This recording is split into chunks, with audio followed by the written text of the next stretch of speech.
So friends, quick question. When helicopters start flying low over a capital city at 2 a.m., the lights go out and the internet fills with explosions.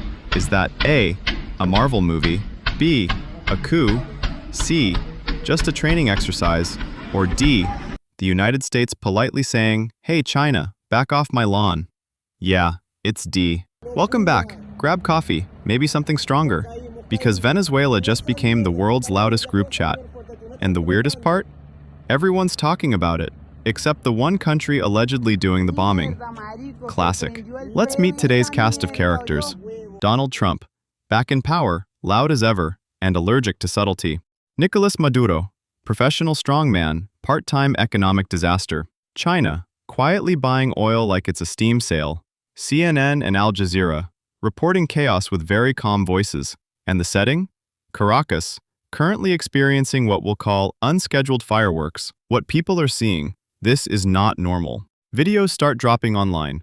Low-flying aircraft, explosions, blackouts, sirens, Chinook helicopters. You know, the kind you don't use for Uber Eats. Windows shaking miles away. Military bases lighting up like someone spilled gasoline on Google Maps. And suddenly, Flight Radar 24 over Caracas looks empty. No planes, no transponders, just vibes. Bad vibes. Okay, rewind. It's January 3rd, 2026, 1:50 a.m. local time. People are asleep. Governments are lying. And explosions start popping like someone hit Control plus Alt plus regime change. First hit, major military installations, then air bases, then communications, then secondary explosions, which is military speak for, "Congratulations, you just blew up the ammo." Let's talk about what has been targeted. One of the primary targets appears to be Fort Tiuna. This base is not just symbolic. It is a command and control hub. Nearby residential zones were also hit. When residences of commanders are targeted, it sends a message. Leadership is no longer safe. Another major site is La Carlota Air Base. Air defense systems appear to have been neutralized. Secondary explosions near an airport, which almost always means stored weapons or fuel igniting.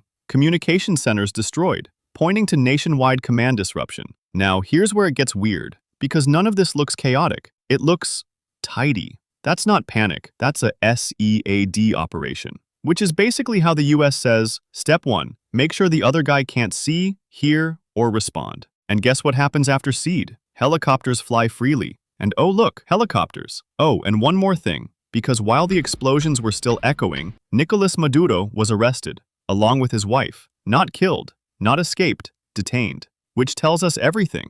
This wasn't random bombing. This wasn't chaos. This was a decapitation strike. You don't arrest a sitting president mid-air campaign unless command is gone, security folded, and someone already controls the ground. That's not a warning. That's a regime ender. Now the big question, is a ground invasion coming? That depends. If the goal is decapitation of leadership and forcing a rapid collapse, air power alone might be enough. If the goal is long-term control, then yes, ground troops may follow. But America may also rely on local forces, defectors, or rapid regime change instead of a prolonged occupation. But plot twist, this isn't really about Venezuela. I know, shocking. Yes, Venezuela has oil. So much oil it's basically a liquid personality. But this isn't about Maduro. This isn't about democracy. This is about China. China has been quietly doing what China does best, buying oil, giving loans, building influence. No tanks, no speeches, just contracts. And Washington hates that more than anything. Because tanks you can bomb. Contracts, those are annoying. The timing is insane. Just hours before the explosions, China's special envoy was in Caracas, smiling for cameras. Then, boom. That's not coincidence. That's punctuation. It's basically Trump yelling, "This Western Hemisphere is still mine." The Monroe Doctrine is back, with Wi-Fi and airstrikes. This isn't about Venezuela. This is about a world where power is enforced quietly. Empires don't announce themselves. And rules-based order means rules written by whoever has the biggest air force. We're watching great power competition, not with speeches, but with flight paths that disappear.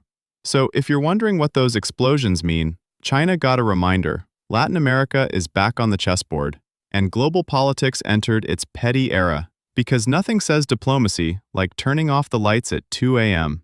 If you enjoyed this breakdown of global chaos explained like gossip over coffee, hit like, subscribe, share it. Because apparently, it explodes now. See you next time.